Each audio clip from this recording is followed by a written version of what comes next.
Box में खुशामदीद। सूरत हाल इंतहाई इस वक्त गंभीर होती जा रही है। पीपी 127 और पीपी 125 के ज़िमनी इंतखाबात के हवाले से सूरत हाल इंतहाई इस वक्त पाकिस्तान मुस्लिम लीग नून के हवाले से तशवीशनाक होती जा रही है।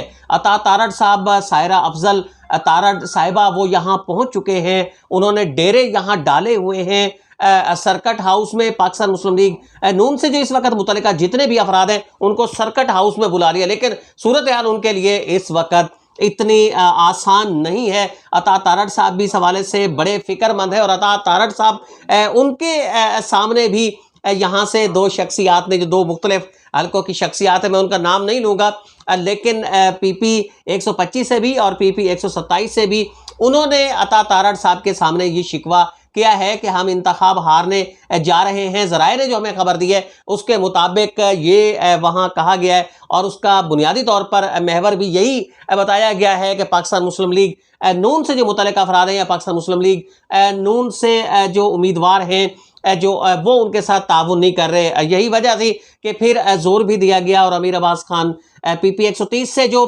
सूबाई असम्बली के उम्मीदवार हैं वो भी हिमायत पे इस वक्त आमादा हुए हैं।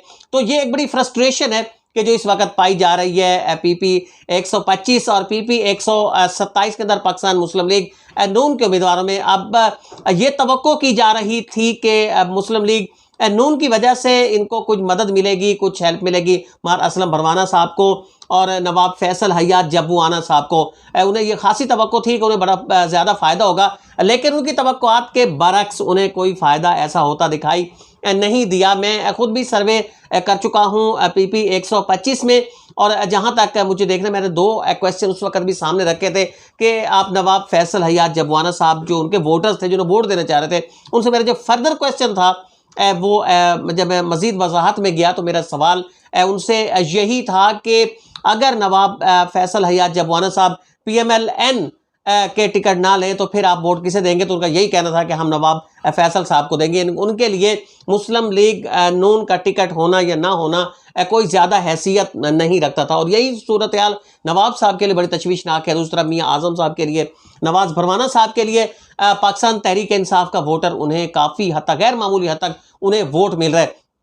यही वो शिकवा था कि जो वहाँ किया गया अता तारड़ साहब के सामने कि उनके सामने जो तंजीमें हैं वो उनके साथ ताउन नहीं कर रही। अब इस हवाले से कौन किसी को बताए कि तंजीमी जो स्ट्रक्चर है वो इतना ज़्यादा मजबूत नहीं रहा यहाँ जंग के इन दोनों हल्कों में, बल्कि पूरे जंग में भी ये कोई स्ट्रक्चर जो है बहुत ज़्यादा मजबूत नहीं रहा। इस वजह से उस स्ट्रक्चर का जो बुनियादी फ़ायदा है वो तो शायद इन दोनों उम्मीदवारों को ना मिल सके, लेकिन इफ्तिखार खान बलोच साहब के हवाले से अब भी बहुत ज़्यादा जोर दिया जा रहा है। उसे पिछले तकरीबन 10 दिन से उनके ऊपर दबाव बढ़ाया गया, बहुत ज़्यादा दबाव उनके ऊपर बढ़ाया गया और अब जब ये आसार दिखाई दिए कि इफ्तिखार बलोच साहब शायद किसी भी तौर पर सरेंडर करने के लिए तैयार नहीं होंगे, तो फिर अब ये कोशिश की जा रही है कि उनके साथ जो मुंसलिक दीगर जो अफराद हैं, जो उनके साथ उनके करीबी साथी हैं, उनको तोड़ने की कोशिश की जाए।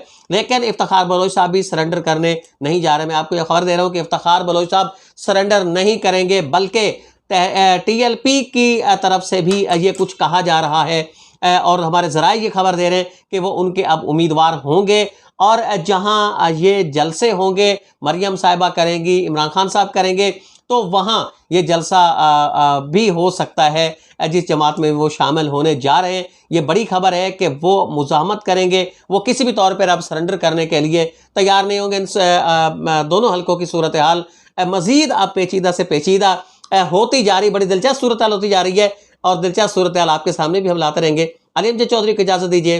अल्लाह निगहबान।